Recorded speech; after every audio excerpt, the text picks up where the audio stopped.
Welcome to Marriage IQ, the podcast for the intelligent spouse.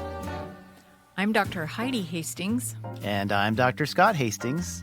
We are two doctors, two researchers, two spouses, two lovers, and two incredibly different human beings coming together for one purpose: to transform the stinky parts of your marriage into scintillating ones, using intelligence mixed with a little fun.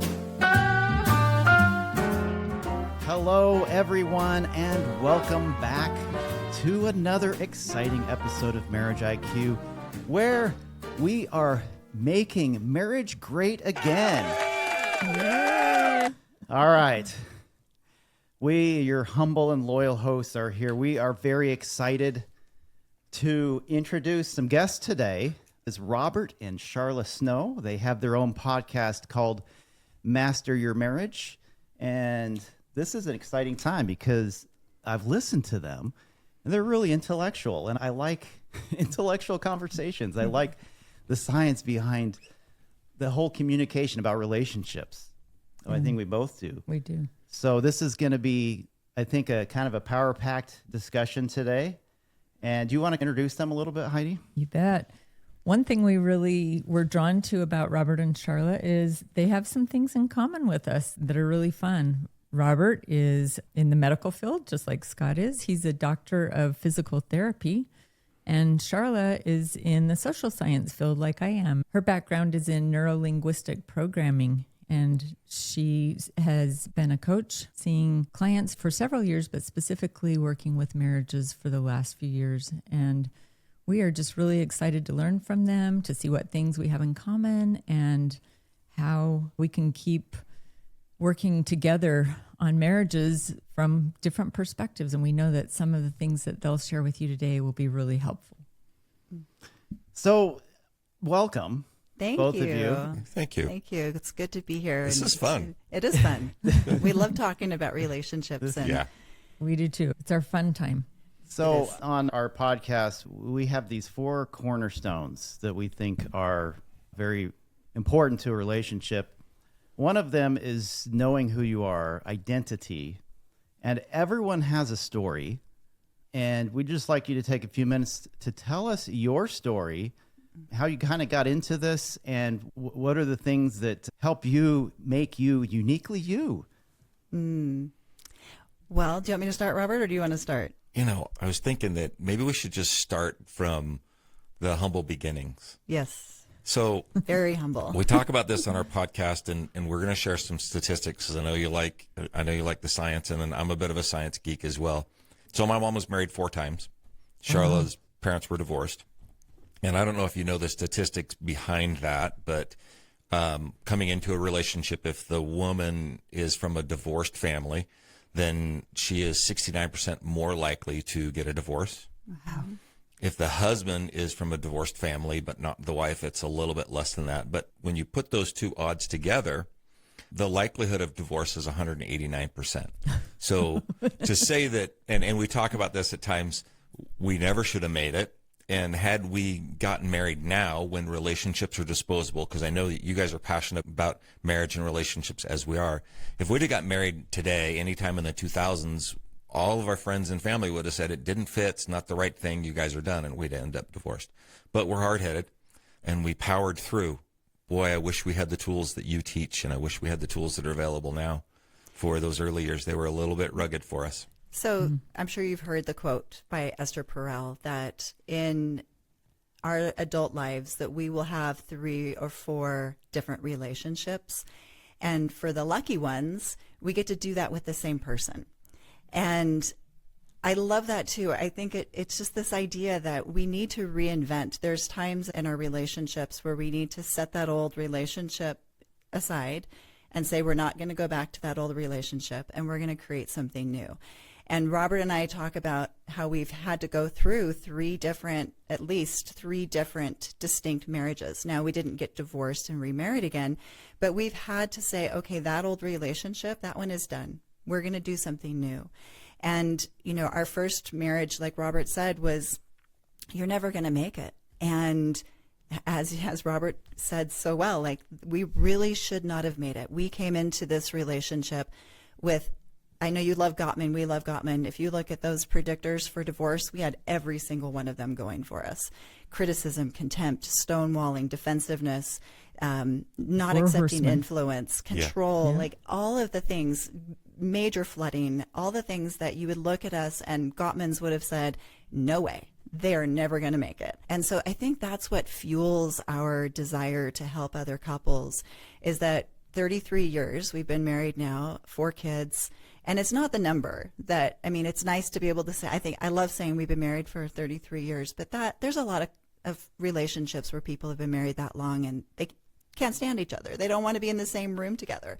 So the number itself isn't bragging rights. It's that I think we've created a relationship where he's my best friend and I want to spend as much time with him as I can. We love to travel. We just had our first grandbaby and I just love reinventing our life together over and over and over again. So that's why we would do what we do. That's why we're passionate about helping couples, because we see how the trickle-down effect, when your relationship feels secure and solid and you're really great friends, it impacts every other aspect of your life. It impacts your career, your spirituality, your health. Obviously, we know all the statistics on health and relationships. And so if we can get this right, we know how it blesses all the other parts of our life. And the interesting part about this is, as I reflect, and I do it with some, I don't know if sadness is the right word, but occasionally I look at her and I'm just like, man, how come I couldn't have had this for 33 years? I've had this relationship for 10, 11, maybe 12 years with just deep friendship, kindness, loving, acceptance, vulnerability, like all the things that we love to talk about. And I just look at her like, you know, like, man, I wish I could have had that type of relationship. And we know people who have those relationships, and it's sad that it took us this long to get there, but it's also an amazing piece to kind of be in this space. And I really cherish the place where we are now, and that has springboarded us. And not really because we felt like everyone needed it. It became to the point where people were asking, and we were starting to see our friends' relationships start to just disintegrate. And we're like, okay, we need to help if we can. I love how you said that sometimes the difficulties are a springboard for creation of something totally new. Mm-hmm. In our case, I went through a divorce earlier in my 20s, and that is what springboarded me to say, I'm never again. Divorce stinks. I hate it. Yeah. And so Scott and I were able to change a lot of things just from the very beginning. And we do constantly have to make adjustments all the time. But for those of you out there who are really struggling either with your marriage or with something else, this is part of human development. Take those things that are really difficult and use them as a springboard for growth, for deeper connection, for making changes. And going back to what Sharla said, she said, I don't want to brag, but I think it might be okay to brag a little bit.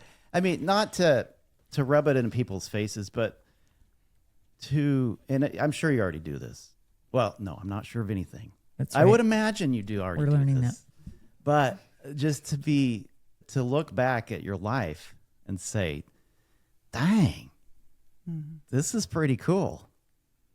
And, it is. You know, I think that's probably okay, because the rest of the time we're spending asking ourselves, okay, am I doing this right? Is this enough? Am I wrong?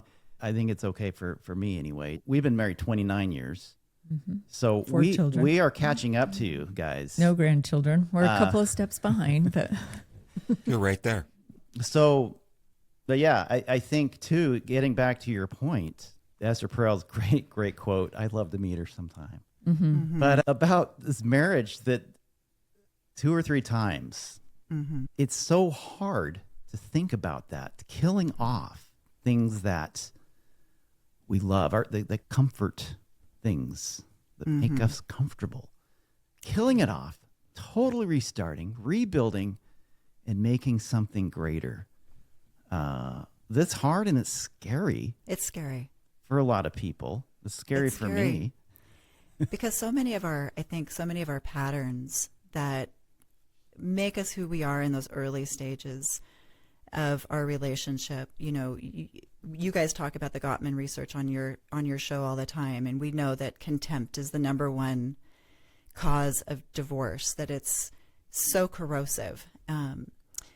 What does John Gottman call it? He calls it sulfuric acid for relationships, I think. Absolutely. Yeah. And that I learned at the feet of the master. I learned contempt. It was just coursed through my blood. If I could say there was one thing that I had to overcome the most, it was contempt.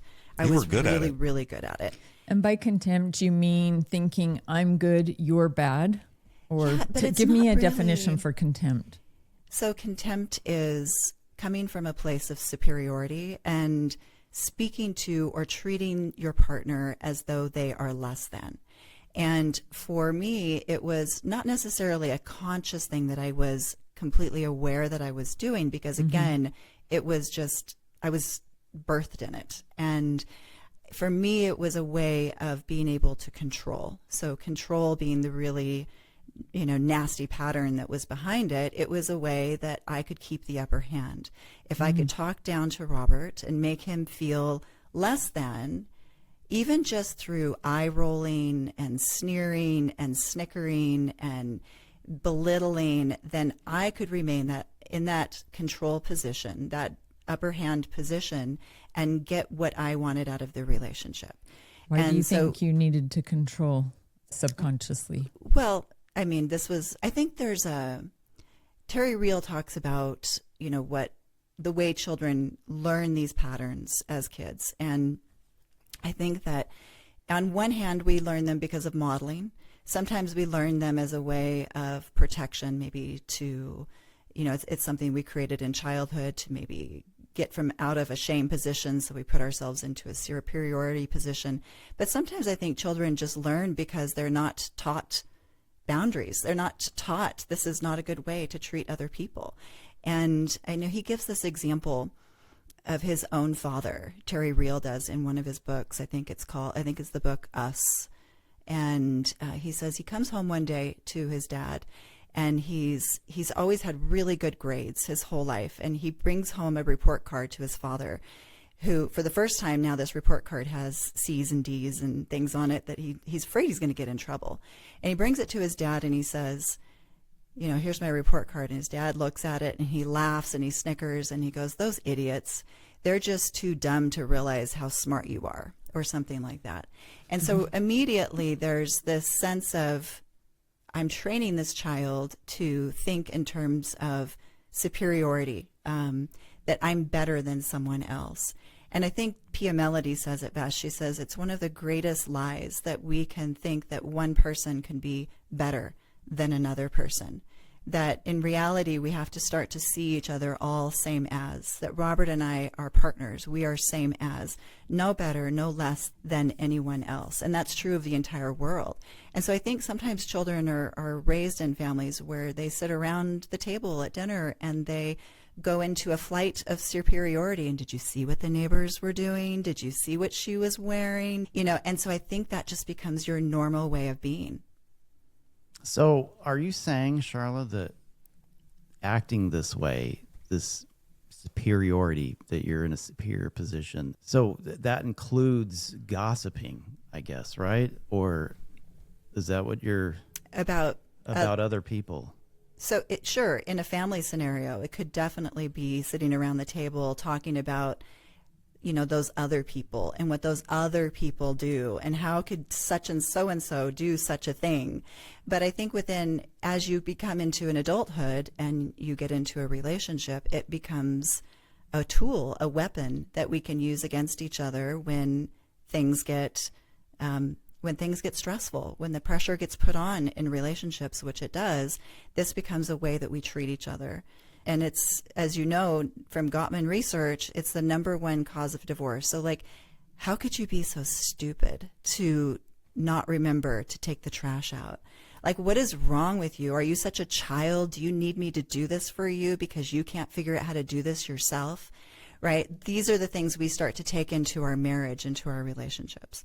And we know from the Gottmans that not only is it the number one cause of divorce, but it also predicts our health. That every time we experience contempt, the person who's experienced it, it's impacting their immune system. It's making them more likely to have illnesses that come up and more sicknesses. How did it feel for you, Robert, being on the receiving end of it? I don't know that I felt sick, but I think what it will start to do as the person who's on the other side of that, and you can imagine this in your relationship, that you just start to withdraw. Right. And then that's where the stonewalling on my side began. Like, oh, she's talking again. I can't spend any time listening to this because, if I let it in, then it's going to impact me. So instead, I just disregard everything that she had to say. And that puts up a wall in the relationship. And, we often talk about just being, and I understand that there's men's roles and women's roles and all those, but in the working world, and I was in construction for a while before, so that was my previous career before I went to PT school. And that's a pretty abrasive environment. And there's a lot of bad language, and there's a lot of joking that if you took it serious could be hard. And what we take into some of our calls and even our coaching is, hey, look, your husband is out in the workforce all day. If this is a complaint about the husband, and he has his armor on. So he's protecting himself to deflect what the world is giving him, right? There's a poor progress report. You didn't get this done. This didn't work appropriately, all those types of things, or just, hard jokes. And when we come home, we want to take our armor off. Unless you're going to stab me with a knife when I get home with a sharp word, and then I need to leave my armor on. And I tell the wife, or I tell the other person in this relationship, if you say to me that my partner is distant, then I will say that your partner is wearing their armor. And when your partner says, I'm tired, then it's because your partner is carrying the armor to fight you off all day long, 24/7. And then, unfortunately, whatever it is, if that person finds some place safe to take their armor off, and that place safe is not at home, then that's where you have a really big problem. Because they're always looking for safety. Guys want safety, but so that's the criticism and the contempt. Like, so I would just armor up. She could say things to me. I'm like, well, whatever. She's, being mean, postpartum, pregnant. You can add any of your excuses into that you want, but that's the armor up part. And so what we really need to do in both sides of the relationship is I need to have enough faith and trust and vulnerability taking my armor off, to receive input from you, and then, learn how to fight. That's what we talk about. How do we disagree appropriately? How do we learn to fight well? Yeah. So, Robert, it sounds to me, out of these 4 horsemen that Gottman talks about that are just awful for marriages, yeah, what I hear you saying is the stonewalling is, if out of the 4, that's kind of the one that you would have picked, or is there another one that you? Oh no, you're absolutely right. I had stonewalling, defensiveness. She had criticism and contempt. Okay, so yeah, we split it down the middle. It was fine. It was easy for us. Yeah. It's pretty funny because I think though it helps us kind of understand when we're able to put labels on things. And yeah, I want to talk about labels probably in another podcast. It's a very sharp 2-edged sword, but I think kind of labels are good to a degree. To help us understand. To help us understand what's going on. It's like a diagnosis, right? I can't treat you with this treatment plan unless I have a diagnosis. And so definitely a two-edged sword, very sharp. And that's probably going to take a whole nother episode. But I think that for me, it became very clear to me that defensiveness, when I went through those 4, I thought, I'm just kind of like you. I had the armor on, right? You want to defend yourself. Yep. Which makes me the criticizer and contempt. And although we may have in different topics different forms of contempt to some degree, I think I definitely had more. But here's the rub, though. Like you mentioned, Robert, that you wanted to be safe. But guess what? Women want to be safe too. In fact, women really love safety and security. Yep. I think so. Everyone loves this. So is it because of insecurity that we are using contempt? Is that why we want to control? I don't know. What are your thoughts? So I think you said the word control. I love this framework, and it has really helped me to understand, even it relates back to our conversation earlier about the 3 marriages. So Terry Real talks about these 3 different phases of relationships. The first phase is love without knowing. Mm-hmm. And that's where we get into a relationship and we're just like in love, and it's hormones and it's attraction, but we're really not showing each other everything. We're showing each other this perfectly curated version of ourselves. I don't leave the dishes in the sink. Yeah. I don't leave my socks on the floor. I don't show my bad habits. And, so then at some point we start to get to know each other better and better. And then all of a sudden we start to see things about the other person that we don't really like. We start to see things about ourselves that we don't like. And that's where he says we enter into the opposite, where we have knowing without love. So it starts with love without knowing, and then it becomes knowing without love, because now I see you so clearly. And I see myself so clearly. And it's irritating. I don't like what I see. He talks about marital hatred. This is when your marriage really starts. I think this is when marriage begins, because now we see each other so clearly and I don't like what I see. So this is where one of a couple of things is going to happen. We're either going to try to do certain things to get our partner to yield to us, to my way of seeing things, my perspectives, my ideas. This is how we're going to load the dishwasher, and this is how we're going to put our socks away. Or we're going to the opposite, which neither Robert nor I were big fans of this one, but a lot of people are, and that's to just accommodate and to yield to the other person. So we're either yielding or we're asking our partner to yield to us. And so we get into this power dynamic. And only until we learn some of the skills that you guys teach and that we teach, about having disagreement and fighting well and learning acceptance, do we get into that third phase of marriage where we can really cherish each other. And that is the love with knowledge phase, where I know you and I see you. I accept a lot of these, little, I don't know, little irritants that maybe you have, but they're you. They're what make you you. Robert and I are very different when it comes to, let's say, planning. He is a planner. He is a Boy Scout. He is he's got everything worked out. I'm very much go with the flow. I would prefer to meet somebody if we're going on a vacation on an airplane and they'll tell me about this great little hole in the wall restaurant. And I get so excited because that's where I want to go. And if I already had dinner planned somewhere, then I would have never known about this. But it also gets us into trouble sometimes. We planned this trip to Europe, and we were going to all these different countries, and we really wanted to go see the fjords in Norway. And I'm like, we'll just get a train when we get there. Well, of course we get there and it's a holiday weekend and there were no train passes left, and we never got to see the fjords because Charlie didn't plan that part. But if Robert had that planned, he would have had that all worked out. But the point is that we can see these differences that we each have, and he can totally annoy me at times because he's such a planner, and I can of course annoy him at times because we didn't get a train ticket. And we can use those things as these reasons to hold resentment, or we can start to realize that there's just differences. Some things don't really impact the marriage that much. They're just differences that make us both great. And when we marry our differences together, we can be kind of fun together when we have a little bit of planning and a little bit of spontaneity as well.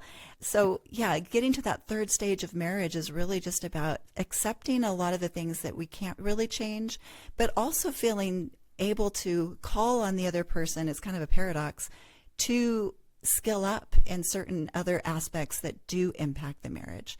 So I think when we turn to these things like defensiveness and stonewalling and contempt, it's because we're really stuck in phase 2. We're trying to get our perspective to win. Instead of seeing our differences as a superpower, right? Correct. I love that. I love this, seeing our differences as a superpower, because I think that takes, and it's hard for people to hear, I think it takes a little bit of maturity to be able to get to the point where, so in phase 2, when, I see you and I don't like it, and I'm trying to either get you to yield to me, usually that's the case. That's a level of immaturity where you don't want to change anything about what's going on in your life. I want everything over on my side of the wall so that I'm comfortable. So that the immaturity part is I'm not comfortable moving outside of this small little box in which I've created these things for me. And based on all those experiences where we've had some spontaneity with Sharla has been some of the greatest experiences that we've ever had. They've been absolutely amazing. There's been some small annoyances in there waiting to see the fjords, but you know what? We got to explore Oslo. So we just stayed in the city instead, which we wouldn't have. We would just pass through and then back out. So I think it's, again, you take your perspective and like, what is the good that I can get from this situation? How can I make the best of this? Instead of the negative sentiment override, which, again, the Gottmans talk about a lot, right? If we just look for the positive perspective about everything, then things get a little bit easier. But it's hard to have positive perspective related to your partner when you're constantly mad and irritated by something that they did. So there are some things to overcome to get to that part. What I hear you saying, Robert, is that we need to apply some emotional maturity, some emotional intelligence, taking on different perspectives of our spouse, and not necessarily just reacting negatively. Now, is that correct? Absolutely. So what you're saying here, Robert, is something that at least 66, probably more, % of the population doesn't know how to do. And the other 33% don't think they know either, but they're working on it, right? Because they're always, Right. Because the worst thing you could be in that unknown category, that is you don't know what you're not doing correctly. Which is And category 2, according you're to what lost. that second stage. you know, if you at least know what you don't know and you're listening to podcasts and trying to get better, there's hope. But what I hear you saying is you have to be in this category of the known unknowns. Of course, it's great to be in the known knowns. It's like paradise. But the known unknowns, thank you, Rumsfeld, or Donald Rumsfeld, I think. Yeah, these are the knowns, unknowns. Yeah. Yeah, so it's what we don't know that we don't know. And there's a lot of people who live in this space, in this country, in this world. We know this from research, but also you just look around, right? Look at the news, look at social media, look at everywhere. And it's people who have millions of views on YouTube episodes about how someone did something wrong, or how something is wrong with your spouse, or how it's always someone else who's screwed up. And that if somehow we can just fix the problem, we automatically have it set in our heads that everything's going to be perfect. All we need to do is fix this deficit. And we automatically know, boom, everything works out. We don't need to learn how to become better and how to be strong, flexible people and learn to be emotionally intelligent with each other. It just automatically happens, right? And so I think also what you're saying here is that it is more than just fixing a problem, because that attracts viewers, that attracts people. It's very simple. It's very reactive. Fix this problem. Somebody's doing this problem. This is also why these the true crime series on podcasts, they're so high, because somebody screwed up, and I love listening to their screw up story. Not that I would ever do this, but we do. And we don't admit it a lot of times. We want them to get caught. But I'd be interested to hear how you call it fighting fair. Tell us a little bit about that, and how, rather than pitting against each other, we turn toward each other in a way that allows us to have emotionally intelligent conversations around things that we see differently. What is fighting fairly? Well, okay, so I think we probably would describe that very much the same way, where we have to learn a lot of humility, and we have to learn a lot of nonviolent communication.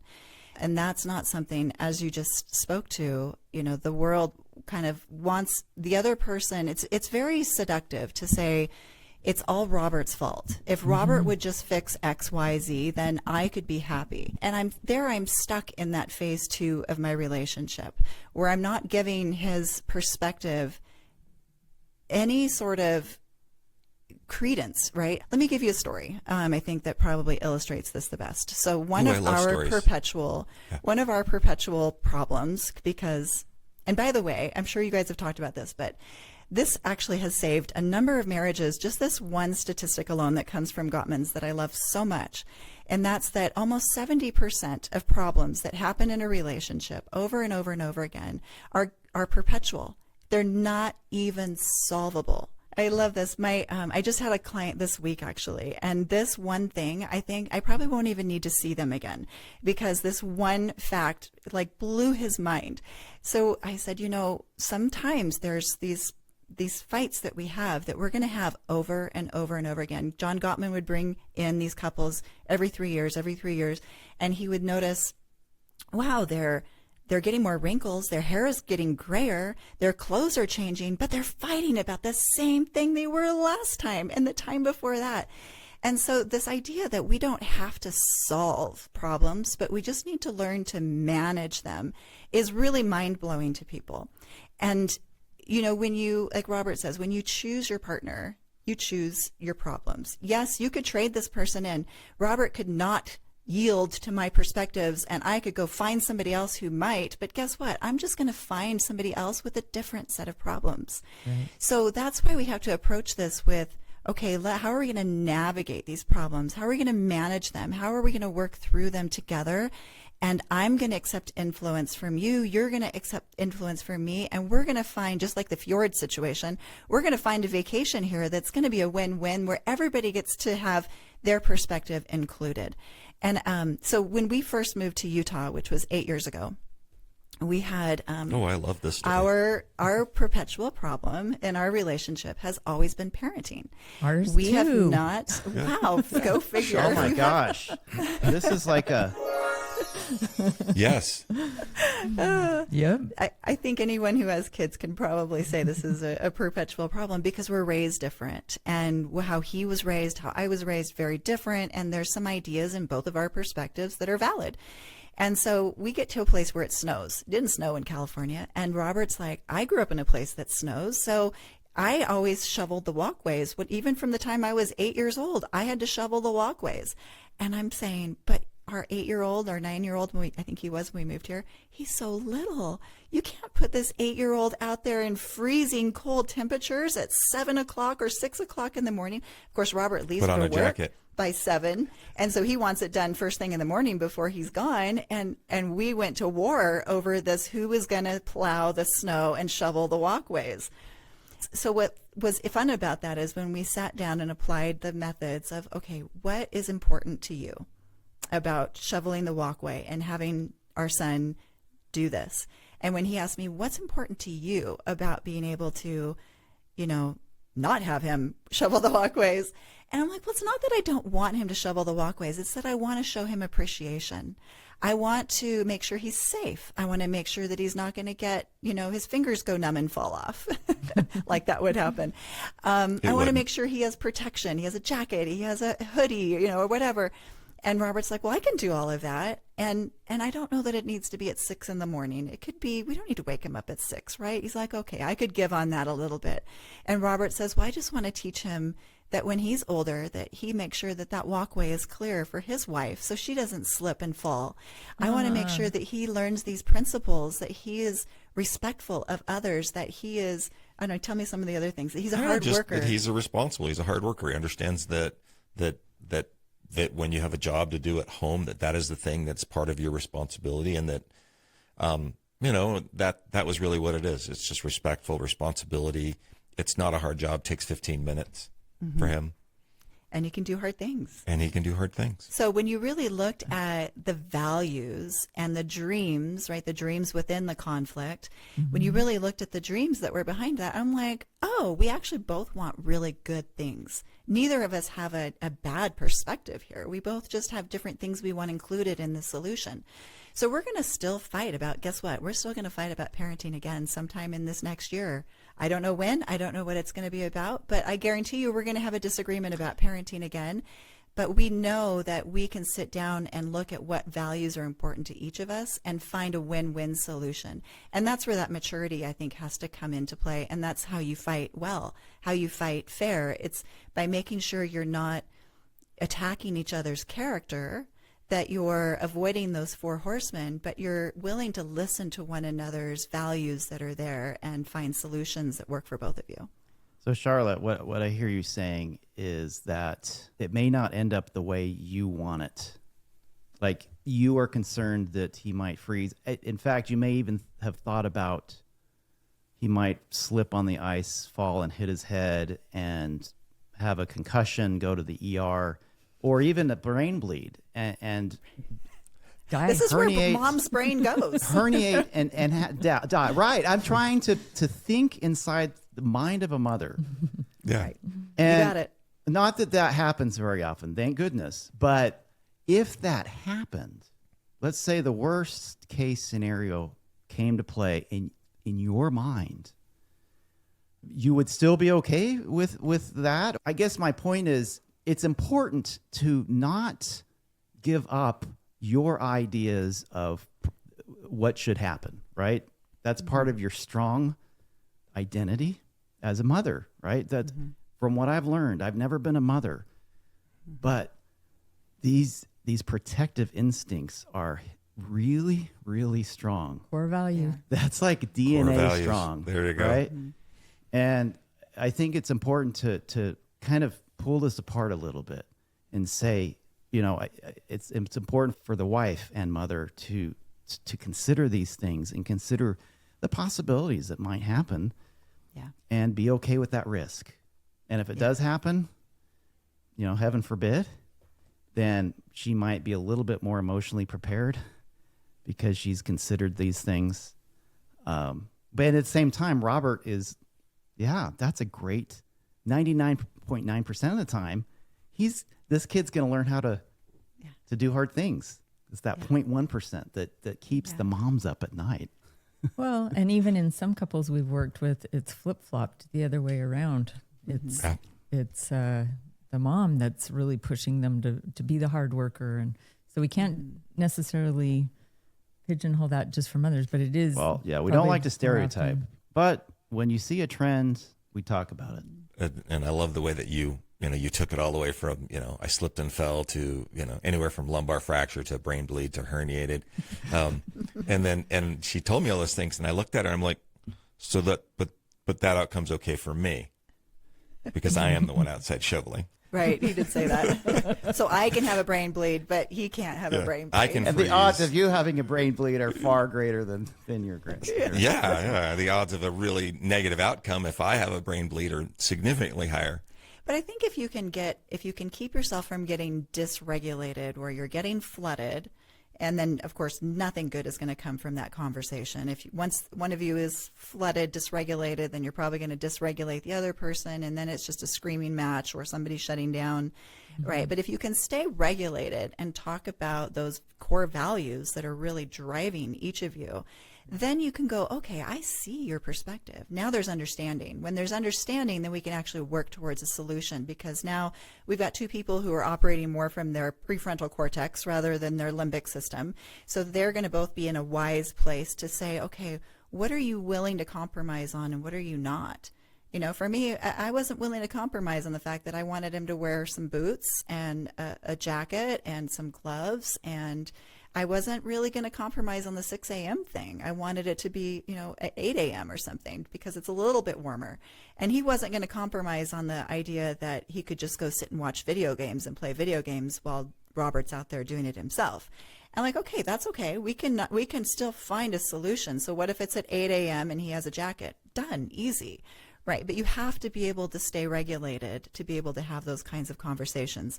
Once you are in your limbic system, you're both fighting like children. And I think that's the key to fighting well, is you both have to be wise. You have to come from a place of wisdom. You won't find creative solutions if you're flooded. No. And that's prefrontal cortex again.